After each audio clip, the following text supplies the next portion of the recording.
بسم اللہ الرحمن الرحیم۔ عزیز طلبہ، پچھلے لیکچر میں ہم نے سبق شروع کیا تھا اپنی مدد آپ، صفحہ آپ کے سامنے ہے، ہم نے یہاں تک یہ پیراگراف جو یہ ختم کر دیا تھا۔ آج اس سے آگے ہم شروع کرتے ہیں۔ اے میرے عزیز ہم وطنو، اگر یہ رائے صحیح ہے تو اس کا یہ نتیجہ ہے کہ قوم کی سچی ہمدردی اور سچی خیر خواہی کرو۔ غور کرو کہ تمہاری قوم کی شخصی زندگی کا چال چلن کس طرح پر عمدہ ہو تاکہ تم بھی ایک معزز قوم ہو۔ کیا جو طریقہ تعلیم و تربیت کا، بات چیت کا، وضع لباس کا، سیر سپاٹے کا، شغل اشغال کا تمہاری اولاد کے لیے ہے، اس سے ان کے شخصی چال چلن، اخلاق و عادات، نیکی و سچائی میں ترقی ہو سکتی ہے؟ حاشا وکلا، حاشا وکلا، ہرگز نہیں۔ یہ لفظ ہے شغل اشغال ہے، یعنی مشاغل، ہابیز۔ اس کو شغل پڑھنا بھی درست ہے، لیکن شغل تو یہ پہلے آ گیا نا، تماشے، سیر سپاٹے۔ شغل کا مطلب تماشا ہوتا ہے، کھیل تماشا۔ شغل کا مطلب ہوتا ہے مشغلہ۔ جبکہ ہر شخص اور کل قوم خود اپنی حالتوں سے آپ اپنی اصلاح کر سکتی ہے، تو اس بات کی امید پر بیٹھے رہنا کہ بیرونی زور انسانوں کی یا قوم کی اصلاح و ترقی کرے، کس قدر افسوس بلکہ نادانی کی بات ہے۔ وہ شخص در حقیقت غلام نہیں جس کو ایک خدا نہ ترس ظالم نے، جو اس کا ظالم آقا کہلایا جاتا ہے، خرید لیا ہے، یا ایک ظالم اور خود مختار بادشاہ یا گورنمنٹ کی رعیت ہے، رعیت رعایا عوام، بلکہ در حقیقت وہ شخص اصلی غلام ہے جو بد اخلاقی، خود غرضی، جہالت اور شرارت کا مطیع اور اپنی خود غرضی کی غلامی میں مبتلا اور قومی ہمدردی سے بے پرواہ ہے۔ مطیع، اطاعت کرنے والا۔ وہ قومیں جو اس طرح دل میں غلام ہیں، وہ بیرونی زوروں سے، یعنی عمدہ گورنمنٹ یا عمدہ قومی انتظام سے آزاد نہیں ہو سکتی جب تک کہ غلامی کی یہ دلی حالت دور نہ ہو۔ جب تک انسانوں میں یہ خیال ہے کہ ہماری اصلاح و ترقی گورنمنٹ پر یا قوم کے عمدہ انتظام پر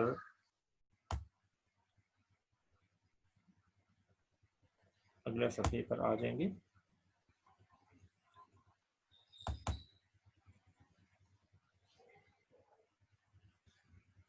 جی کافی آگے ہم نکل گئے، میں اس کو بیک کرتا ہوں۔ یہاں پر گورنمنٹ کے انتظام پر منحصر ہے، اس وقت تک کوئی مستقل اور برتاؤ میں آنے کے قابل نتیجہ اصلاح و ترقی کا قوم میں پیدا نہیں ہو سکتا۔ گو کیسی ہی عمدہ تبدیلیاں گورنمنٹ یا انتظام میں کی جائیں، وہ تبدیلیاں فانوس خیال سے کچھ زیادہ رتبہ نہیں رکھتی۔ فانوس خیال، خیالی فانوس، فرضی۔ اصل میں فانوس خیال پرانے وقتوں میں جو چراغ ہوتا تھا نا، لالٹین، اس کے شیشے کے گرد نا وہ سکیچ بنا دیتے تھے، تصویروں مختلف نا چیزوں کے، مثلا شیر کا بنا دیا، ہرن کا بنا دیا۔ اب ذرا شیشے میں سے روشنی جب دیوار پر پڑے گی، یہ جو سکیچ کی ہے بنا ہوا، یہ دیوار پر زیادہ بڑا نظر آئے گا، اور یوں محسوس ہوتا تھا کہ جیسے دیوار پر نا شیر چل رہا ہے یا اس کی تصویر بنی ہوئی ہے، حالانکہ حقیقت میں تو وہاں کچھ نہیں ہوتا تھا، وہ تو اس کے شیشے پر تصویر بنی ہوتی تھی۔ اس کو فانوس خیال کہتے تھے، جس میں طرح طرح کی تصویریں پھرتی ہوئی دکھائی دیتی ہیں، مگر جب دیکھو تو کچھ بھی نہیں۔ مستقل اور مضبوط آزادی، سچی عزت اور اصلی ترقی شخصی چال چلن پر منحصر ہے۔ یہ چال چلان نہیں ہے بلکہ چال چلن ہے، یہ پرنٹنگ مسٹیک ہے۔ اور وہی شخصی چال چلن قومی ترقی کا بڑا ضامن ہے۔ جان اسٹورٹ مل، جو ایک بہت بڑا دانا حکیم گزرا ہے، کا قول ہے کہ ظالم اور خود مختار حکومت بھی زیادہ خراب نتیجے نہیں پیدا کر سکتی اگر اس کی رعایا میں شخصی اصلاح اور شخصی ترقی موجود ہے، اور جو چیز کے شخصی اصلاح و شخصی ترقی کو دبا دیتی ہے، در حقیقت وہی شے اس کے لیے ظالم و خود مختار گورنمنٹ ہے۔ پھر اس چیز کو چاہو، جس نام سے پکارو، اس مقولہ پر میں اس قدر اور زیادہ کرتا ہوں کہ جہاں شخصی اصلاح و شخصی ترقی مٹ گئی یا دب گئی ہے، وہاں کیسی ہی آزاد اور عمدہ گورنمنٹ کیوں نہ قائم کی جائے، وہ کچھ بھی عمدہ نتیجے پیدا نہیں کر سکتی۔ انسان کی قومی ترقی کی نسبت ہم لوگوں کے خیال یہ ہیں کہ کوئی خضر ملے، خضر یعنی حضرت خضر علیہ السلام، جن کے بارے میں ہمارا نہ صرف مسلمانوں کا بلکہ باقی جو اہل کتاب ہیں وہ بھی ان کے بارے میں ان کا عقیدہ ہے کہ یہ ایک ایسی ہستی ہیں کہ جو غیب سے حاضر ہو کر انسان کی مدد کرتے ہیں۔ گورنمنٹ فیاض ہو اور ہمارے سب کام کر دے، اس کے یہ معنی ہے کہ ہر چیز ہمارے لیے کی جاوے اور ہم خود نہ کریں۔ یہ ایسا مسئلہ ہے کہ اگر اس کو ہادی اور رہنما بنایا جاوے تو تمام قوم کی دلی آزادی کو برباد کر دے اور آدمیوں کو انسان پرست بنا دے۔ حقیقت میں ایسا ہونا قوت کی پرستش ہے، اور اس کے نتائج انسان کو ایسا ہی حقیر بنا دیتے ہیں جیسا کہ صرف دولت کی پرستش سے انسان مقید و ذلیل ہو جاتا ہے۔ کیا لالا اشرفی مل جو ہر روز لکشمی کی پوجا کرتے ہیں اور بے انتہا دولت رکھتے ہیں، انسانوں میں کچھ قدر و منزلت کے لائق گنے جاتے ہیں؟ یہ ایک ہندو ہے جو اس زمانے میں جب کہ سر سید زندہ تھے بہت ہی امیر کبیر لوگوں میں ان کا شمار ہوتا تھا اس آدمی کا، تو یہ اس کی مثال دے رہے ہیں۔ لکشمی جو ہے نا، یہ ایک دیوی ہے ہندو مذہب میں، جو کہ ان کے خیال میں دولت کی دیوی ہے، یعنی اس کی جو پوجا کرے گا وہ دولت مند ہو جائے گا۔ بڑا سچا مسئلہ اور نہایت مضبوط، جس سے زیادہ دنیا کی معزز قوموں نے عزت پائی ہے، وہ اپنی آپ مدد کرنا ہے۔ جس وقت لوگ اس کو اچھی طرح سمجھیں گے اور کام میں لاویں گے تو پھر خضر کو ڈھونڈنا بھول جاویں گے۔ اوروں پر بھروسے اور اپنی مدد آپ، یہ دونوں اصول ایک دوسرے کے بالکل مخالف ہیں۔ پچھلا انسان کی بدیوں کو برباد کرتا ہے اور پہلا خود انسان کو۔ ٹھیک ہے، یہ دونوں باتیں سر سید کے خیال میں انسان کو خراب کرتی ہیں۔ اگلا صفحہ دیکھیے، صفحہ نمبر 6۔ قومی انتظام یا عمدہ قوانین کے اجرا کی خواہش، یہ بھی ایک قدیمی غلط خیال ہے۔ سچا اصول وہ ہے جو ولیم ڈراگن نے ڈبلن کی نمائش گاہ دستکاری میں کہا تھا کہ جس وقت میں آزادی کا لفظ سنتا ہوں، اسی وقت مجھ کو میرا ملک اور میرے شہر کے باشندے یاد آتے ہیں۔ ہم اپنی آزادی کے لیے بہت سی باتیں سنتے آئے ہیں، مگر میرے دل میں بہت مضبوط یقین ہے کہ ہماری محنت، ہماری آزادی ہمارے اوپر منحصر ہے۔ میں یقین کرتا ہوں کہ اگر ہم محنت کیے جائیں اور اپنی قوتوں کو ٹھیک طور پر استعمال کریں تو اس سے زیادہ ہم کو کوئی موقع یا آئندہ کی قوی توقع اپنی بہتری کے لیے نہیں ہے۔ استقلال اور محنت کامیابی کا بڑا ذریعہ ہے۔ اگر ہم ایک دلی ولولے اور محنت سے کام کیے جائیں گے تو مجھے پورا یقین ہے کہ تھوڑے زمانے میں ہماری حالت بھی ایک عمدہ قوم کی مانند آرام و خوشی و آزادی کی ہو جاوے گی۔ اچھا، یہاں سر سید نا اپنے جو موقف ہے اس کے حق میں جو دلائل دیتے ہیں، بعض اوقات نا اس میں بڑی متضاد چیزیں بھی آ جاتی ہیں۔ مثلا اوپر جو لائن آئی ہے اسی صفحے پر، یہ جو ہم نے پڑھی ہے کہ قومی انتظام یا عمدہ قوانین کے اجرا کی خواہش، یہ نا غلط بات ہے، اس لیے کہ اگر قوانین اچھے ہوں اور عدالتی نظام اچھا ہو تو اس سے ملک میں بہت سے فائدے ہوں گے۔ اور اس سے اگرچہ سرسید کی یہ بات ہے یہاں جزوی طور پر درست ہے کہ اگرچہ ہر انسان کی اصلاح تو نہیں ہو سکے گی، لیکن مجموعی طور پر معاشرہ بہرحال اچھا ہو جائے گا اگر قانون اچھا ہے تو۔ بہرحال سر سید یہ کہہ رہے ہیں کہ یہ جو قانون کا اجرا، قانون جاری کرنے کا اجرا وہ ہے خواہش ہے، یہ بھی غلط ہے۔ ان کے خیال میں انہوں نے یہ دلیل دی ہے اس آدمی کے ولیم ڈراگن کے ریفرنس سے کہ جو ہماری آزادی ہے اور ترقی ہے اس کا سارا دار و مدار ہم پر ہے، یعنی عوام پر ہے۔ عوام جب کوشش کریں گے تو ملک ترقی کرے گا۔ اچھا جی، انسان کی اگلی پشتوں کے حالات پر خیال کرنے سے معلوم ہوتا ہے کہ انسان کی موجودہ حالت انسانوں کے نسل در نسل کے کاموں سے حاصل ہوتی ہے۔ محنتی اور مستقل مزاج، محنت کرنے والوں، زمین کے جوتنے والوں، کانوں کے کھودنے والوں، نئی نئی باتوں کے ایجاد کرنے والوں، مخفی باتوں کو ڈھونڈ کر نکالنے والوں، آلائے جر ثقیل سے کام لینے والوں اور ہر قسم کے پیشہ کرنے والوں، ہنرمندوں، شاعروں، حکیموں، فیلسوفوں، ملکی منتظمین نے انسان کو موجودہ ترقی کی حالت پر پہنچانے میں بڑی مدد دی ہے۔ یہ جملہ دیکھیں کتنا لمبا ہو گیا، حالانکہ سیدھی سی بات ہے کہ انسان کی جو ماضی کی نسلیں ہیں، ظاہر ہے انہی کی محنت کی وجہ سے آج ہم اس مقام پر ہیں، سائنسی ترقی میں یا جو بھی ترقی کا آج ہم جو بھی ترقی ہم کہیں۔ مثلا سیدھی سی بات ہے، اگر انسان نے پہیہ نہ ایجاد کیا ہوتا تو موجودہ ہماری جتنی سائنسی ایجادات ہیں شاید ان کا آج یہ حال نہ ہوتا۔ آپ نے یہ پڑھا ہوگا نا کہ پہیہ تمام ایجادات کی ماں ہے، ٹھیک ہے؟ تو یہ اصل میں سر سید یہ کہنا چاہتا ہے، یہاں پھر انہوں نے مختلف لوگوں کے نام لے دیے کہ فلاں فلاں لوگوں کی محنت کے نتیجے سے آج ہم موجودہ ترقی کے مقام پر پہنچے ہوئے ہیں۔ یہ زمین کے جوتنے کا مطلب ہے کسان، فصلیں کاشت کرنے والا، کانیں کھودنا مائنز، کان یہاں اس معنوں میں ہے، آلائے جر ثقیل وزنی چیزوں کو اٹھانے والا آلہ۔ پرانے زمانے میں تو یہ نا سادہ سا اس کا تھا نا طریقہ چیزوں کو اٹھانے کا، کہ ایک رسے کی مدد سے نا ایک پلی ہوتی تھی، اس پلی پر رسا باندھ کے تو چیزوں کو کھینچا جاتا تھا۔ تو آج دیکھیں کرین جو ہے وہ اسی اصول کے تحت کام کرتی ہے، لیکن ذرا اس کی ماڈرن فارم ہے۔ تو سر سید اس کا حوالہ دے رہے ہیں، وہ پرانے وقتوں والا جو تھا نا پلی اور چرخی کی مدد سے نا وزن کو کھینچنے والا، فیلسوفوں یعنی فلسفیوں۔ اچھا جی، ایک نسل نے دوسری نسل کی محنت پر عمارت بنائی ہے اور اس کو ایک اعلیٰ درجے پر پہنچایا ہے۔ ان عمدہ کاریگروں سے جو تہذیب و شائستگی کی عمارت کے معمار ہیں، لیکن ایک دوسرے کے بعد ہونے سے محنت اور علم و ہنر میں جو ایک بے ترتیبی کی حالت میں تھی، ایک ترتیب پیدا ہوئی ہے۔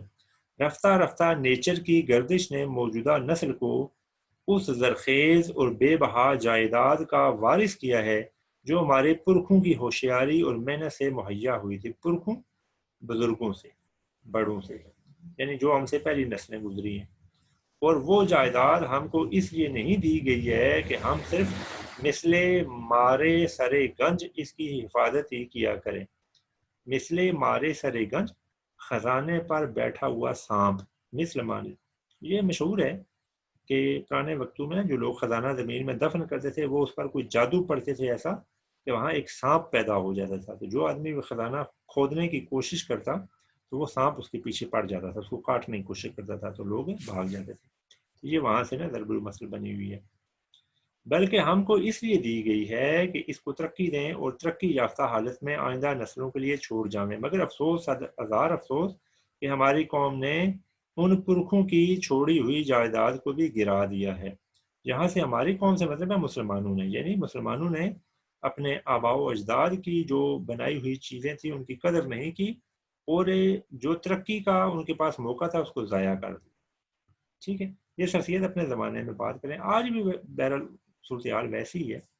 اب دیکھیں نا آپ کی جو کتابیں ہیں اس میں دیے ہوئے نا مسلمان سائنسدان، ان کے کارنامے، جیسے جابر بن حیان ہے، ابن سینا وغیرہ ہیں، لیکن ہم نے ان کی روایت کو نا آگے نہیں بڑھایا۔ درمیان میں ہم نا جو ہے ان کی روایت کو چھوڑ کے جہالت کا شکار ہو گئے۔ اچھا ہمارے برعکس دیکھیں، جو ویسٹ ہے اس نے 3-4 صدیاں پہلے نا ان چیزوں کو سیکھا، اور یہ ہمارے ہی بزرگ جو مسلمان بزرگ تھے، سائنسدان تھے، انہی سے انہوں نے چیزوں کو سیکھا ہے، لیکن انہوں نے صرف سیکھ کر اس کو حفظ نہیں کیا بلکہ اس روایت کو مزید آگے بڑھایا۔ جو چیزیں انہوں نے مسلمانوں سے سیکھی ہیں کہ یہ ایجاد ہے، یہ دریافت ہے، تو انہوں نے اس پر عمل کیا، مزید تجربات کی، اور آج دیکھیں پوری دنیا میں نا مغربی دنیا کا ہی سکہ چلتا ہے۔ ٹھیک ہے، جو سپر پاور ہے وہ ویسٹ ہے نا، ہم مسلمان تو نہیں رہے۔ اب اس کی وجہ یہی ہے کہ ہم نے اپنے بزرگوں کا جو علم تھا اس کو آگے نہیں بڑھایا۔ یہ شخصیت اس کی بات کر رہے ہیں۔ اچھا جی، اگلا صفحہ نمبر 7۔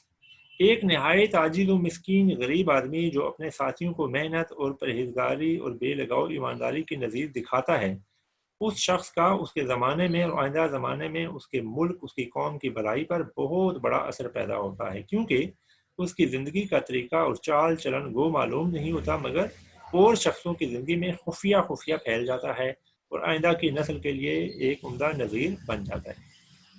یہ کہنا چاہتے ہیں سفیر اس میں کہ ایک آدمی جب محنت کرتا ہے تو اپنی جو اس کی محنت کرنے کی فطرت ہے، عادت ہے، اور جو وہ مثال قائم کرتا ہے وہ نہ لازماً اگلی نسل کو بھی منتقل ہوتی ہے وہ روایت، اور یہ عمدہ نظیر، عمدہ مثال بن جاتا ہے وہ بندہ نا۔ ہر روز کے تجربہ سے یہ بات معلوم ہوتی ہے کہ شخصی چال چلن ہی میں یہ قوت ہے کہ دوسرے کی زندگی، برتاؤ اور چال چلن پر قوی اثر پیدا کرتا ہے، قوی، طاقتور۔ اور حقیقت میں یہی ایک عمدہ عملی تعلیم ہے۔ جب ہم اس عملی تعلیم کا علمی تعلیم سے مقابلہ کریں تو مکتب و مدرسے اور مدرسۃ العلوم یعنی کالج کی تعلیم اس عملی تعلیم کی ابتدائی تعلیم معلوم ہوتی ہے۔ ان دونوں میں اصل میں حیثیت تھیوری اور پریکٹیکل میں فرق واضح کر رہے ہیں، ٹھیک ہے۔ جو آج کل ہم جس چیز پر ہم نے زور دیا ہوا ہے وہ تھیوریٹیکل نالج ہے، عملی نالج جو ہے نا، پریکٹیکل نالج ہے، ہمارے پاس کم ہوتا جا رہا ہے۔ اسی وجہ سے نا ہماری ترقی کی رفتار جو ہے وہ سست ہے، سلو ہے۔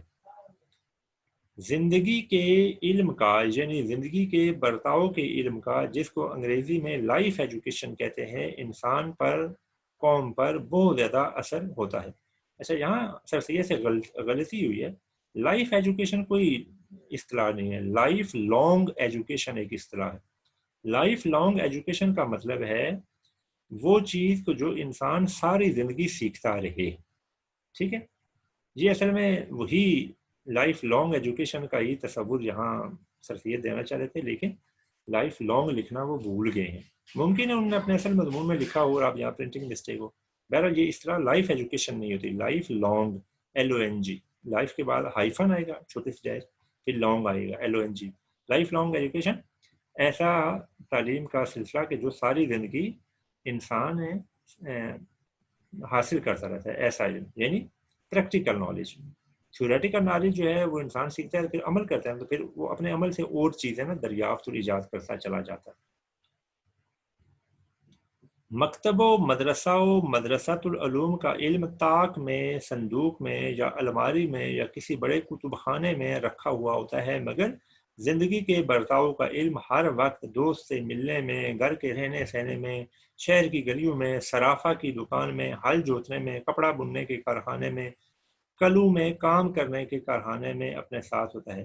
کل ہے یہ، ٹھیک ہے، کل یعنی کارخانہ، یہ آگے کارخانہ ہی ہو گیا۔ یہ ہم مانی الفاظ، مترادف الفاظ سر سید نے استعمال کر دیں۔ صرافہ سونا، سونے کی جہاں دکانیں ہوں۔ اچھا، یہاں نا سر سید اصل میں یہ کہنا چاہتے ہیں کہ جو پریکٹیکل نالج ہے اس میں اور جو تھیوریٹیکل نالج ہے اس میں بہت زیادہ فرق ہوتا ہے۔ جو تھیوریٹیکل نالج ہے اس کی مثال سر سید دیتے ہیں جیسے صندوق میں کوئی چیز بند ہو، ٹھیک ہے، اور جو پریکٹیکل نالج ہے وہ کیا ہے، وہ شہروں میں، گلیوں میں، کارخانوں میں ہمیں ملتا ہے۔ مطلب ان کا یہ ہے کہ پریکٹیکل جو نالج ہے وہ اسی وقت ہمیں حاصل ہو سکتا ہے کہ ہم خود دیکھیں یا خود اسے پریکٹس میں شامل ہوں، ٹھیک ہے۔ اسی کو نا وہ لائف لانگ ایجوکیشن کہتے ہیں، اور یہی اصطلاح درست ہے کہ ہم ساری زندگی دوسروں کو دیکھ کے سیکھتے رہتے ہیں۔ پھر بے سکھائے، بے شاگرد بنائے لوگوں میں صرف اس کے برتاؤ سے پھیلایا جاتا ہے، ٹھیک ہے۔ یعنی جو بندہ خود اس طرح چیزیں سیکھ لیتا ہے اس سے دوسرے لوگ پھر چیزیں سیکھتے ہیں، حالانکہ اس کے پاس کوئی سند، کوئی ڈپلوما یا اس طرح کی کوئی چیز نہیں ہوتی۔ لارڈ بیکن کا نہایت عمدہ قول ہے کہ علم سے عمل نہیں آ جاتا، علم کو عمل میں لانا علم سے باہر اور علم سے برتر ہے۔ اچھا، اس کی جگہ نا سر سید حدیث پاک اگر کوٹ کرتے تو ہمارے لیے زیادہ مفید ہوتا ہے۔ سر سید کا اپنا اسلوب بیان ہے، مشہور حدیث ہے نا کہ وہ علم بیکار ہے کہ جس سے انسان کو کوئی فائدہ نہ ہو، ٹھیک ہے۔ مطلب یہ کہ جو انسان جس چیز پر پریکٹس نہ کر سکے، پریکٹیکل عمل نہ کر سکے، تو وہ علم کسی فائدے کا نہیں ہے۔ یہی بات جہاں نا سر سید نے لارڈ بیکن کے حوالے سے کہی ہے۔ اور مشاہدہ آدمی کی زندگی کو درست اور اس کے علم کو باعمل یعنی اس کے برتاؤ میں کر دیتا ہے۔ علم کی بے نسبت عمل اور سوان عمری کی بے نسبت عمدہ چال چلن آدمی کو زیادہ تر معزز اور قابل ادب بناتا ہے۔ ٹھیک ہے، یہاں پھر وہی بات دہرا رہے ہیں کہ علم کی بے نسبت عمل، تھیوری کی بے نسبت پریکٹیکل نالج، اور سوان عمری کی بے نسبت عمدہ چال۔ سوان عمری کا مطلب ہے زندگی کے باقی حادثات واقعات، اس کی بہ نسبت کریکٹر، اچھا کریکٹر آدمی کو زیادہ معزز اور قابل ادب بناتا ہے۔ اب یہ مقالات سرسید جہاں اچھا انہیں لکھنا چاہیے تھا یہ کون سی جلد ہے، ظاہر ہے جیسے کہ میں نے بتایا یہ 13-14 جلدیں ہیں جو مجلس ترقی ادب لاہور سے شائع، یہ ظاہر ہے اسی انہیں میں سے کسی جلد میں سے لیا گیا، یہاں انہوں نے لکھا نہیں ہے کہ یہ کون سی جلد ہے۔ بہرحال یہاں یہ سبق ختم ہو جاتا ہے، اب ہم مشق کی طرف چلتے ہیں۔ سب سے پہلے جو سوال ہے وہ یہ ہے، اپنی مدد آپ کو مد نظر رکھتے ہوئے درج ذیل سوالات کے مختصر جواب تحریر کریں جو 3 سطور سے زیادہ نہ ہوں۔ اچھا، آپ نے یہ بات ہمیشہ ذہن میں رکھنی ہے، بالکل یہی عدایت جو ہے یہ آپ کے پیپر میں بھی ہوتی ہے، اگر آپ اس پر عمل نہ کریں تو وہ نمبر کٹ جاتے ہیں، یہ بات آپ نے ذہن میں رکھنی ہے۔ مطلب آپ اگر ایک پیراگراف لکھائیں تو آپ کے 50% نمبر کٹ جائیں گے، اگر 3 نمبر ہے تو اس میں 1.5 نمبر ملے گا، تو لہٰذا 3 سے 4 سطریں تو لکھ سکتے ہیں لیکن 5 6 7 سطریں لکھنے کی کوئی ضرورت نہیں ہے۔ ویسے بھی اگر آپ غور کریں تو یہ جو آپ کے سوالات ہیں ان میں اتنی ڈیٹیل کی ضرورت ہے ہی نہیں۔ بہرحال یہ سارے سوالات میں سلائیڈ کی شکل میں آپ سے شیئر کروں گا، ٹھیک ہے، آپ نے وہ دیکھ لینا ہے، اور اگر آپ نوٹ کرنا چاہیں تو سلائیڈ سے دیکھ کے آپ وہ اپنے نوٹ سے مینٹین کر سکتے ہیں۔ اگر آپ میرے نوٹس کے جو جوابات ہیں ان سے اپنے نوٹس مینٹین نہیں کرتے، کہیں لکھتے نہیں ہیں، تو بعد میں آپ کو لازماً الگ سے نا کوئی گائیڈ یا خلاصہ اس طرح کی کوئی چیز لینی پڑے گی۔ اچھا جی، سوال نمبر 2 ہے، اپنی مدد آپ کے متن کو مد نظر رکھتے ہوئے درج ذیل سوالات کے درست جواب کے شروع میں ٹک مارک کا نشان لگائیں۔ یہ ابھی ہم نے سبق پڑھا ہے، آپ کے پاس جب بک ہو تو آپ سبق خود پڑھیں اور ان سوالوں کے جوابات خود تلاش کریں، اس لیے کہ اس میں تو کوئی ایسی مشکل بات نہیں ہے نا۔ سبق پڑھیں گے تو یہ ساری جو اسٹیٹمنٹس ہیں، یہ جو بیانات ہیں، یہ آپ کو مل جائیں گے۔ بالکل اسی پیٹرن پر آپ کا آبجیکٹو پیپر بنتا ہے، لہٰذا اس سوال کو آپ بیکار نہ سمجھیں، یہ ضرور آپ نے اپنی نیٹ کا اسی جو ہے نا آپ کی بک ہے اسی پر ہی کرنا ہے۔ اس کے بعد سوال ہے، سبق اپنی مدد آپ کو پیش نظر رکھتے ہوئے درج ذیل جملے مکمل کریں۔ یہ اگر آپ کر لیں تو یہ بھی بڑا اچھا ہے، نہ کریں تو تب بھی کوئی اس میں خرابی نہیں ہے۔ البتہ اس میں فائدہ یہ ہے کہ پیپر میں آبجیکٹو میں اس طرح کی خالی جگہ تو نہیں آتی، لیکن ان کے نیچے آپشن آ جاتی ہیں۔ آپ فرض کریں یہ جملہ آ جائے تو وہ یہاں نا آپشن دے دے گا اپنی طرف سے، تو اگر آپ نے یہاں پیپر اپنی کتاب میں یہ جملے پر کیے ہوئے تو آپ کو پتہ ہوگا کہ ان میں سے کون سا جو جملہ ہے، کون سا جو لفظ ہے وہ جملے میں آئے گا، درست لفظ آپ کو یاد رہے گا۔ سوال نمبر 4، سبق اپنی مدد آپ کا مرکزی خیال لکھیں جو 5 جملوں سے زیادہ نہ ہو۔ یہ میں 5 جملوں تک تو ہم نہیں لکھ سکتے، ہم زیادہ سے زیادہ 3 سے، اچھا جملے تو 5 ہو سکتے ہیں لیکن 3 سے 4 سطروں سے زیادہ نہیں ہونا چاہیے، ٹھیک ہے۔ تو یہ میں آپ کے ساتھ جو سلائڈ شیئر کروں گا اس میں یہ موجود ہوگا۔ پھر ہے سوال نمبر 5، سر سید کے مضمون اپنی مدد آپ کا خلاصہ لکھیں۔ خلاصے کا سوال آپ نے کبھی بھی تیار نہیں کرنا، یہ آؤٹ آف پیٹرن ہو گیا۔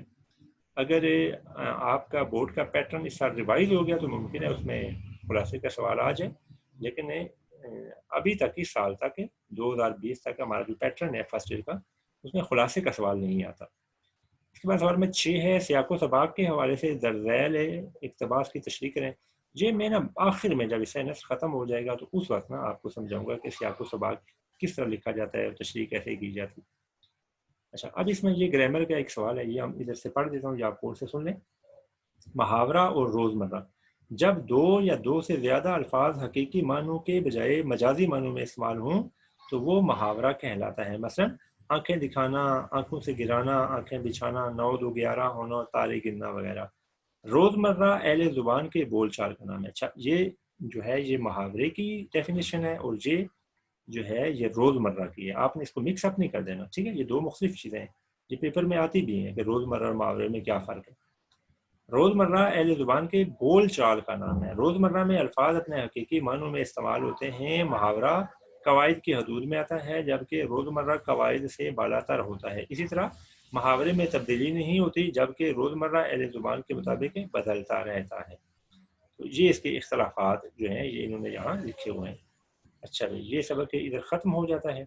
اب جو سلائیڈیں ہیں وہ چونکہ ساری میں نے خود لکھی ہیں، جب میں آپ سے شیئر کروں گا تو میں ساتھ پڑھوں گا۔ تو آج کا یہ جو لیکچر ہے ہم ادھر ہی ختم کریں ہیں۔ اگر میں سلائیڈیں ساتھ شیئر کروں تو یہ لیکچر زیادہ لمبا ہو جائے گا۔ جو ہمارا اگلا لیکچر ہوگا، تیسرا لیکچر، اس میں پہلے میں یہ مشقی سوالات آپ سے شیئر کروں گا سلائیڈ کی شکل میں، پھر ہم اپنا نیا سبق شروع کریں گے۔ انشاءاللہ اگلے لیکچر میں آپ سے ملاقات ہوتی ہے، تب تک کے لیے خدا حافظ۔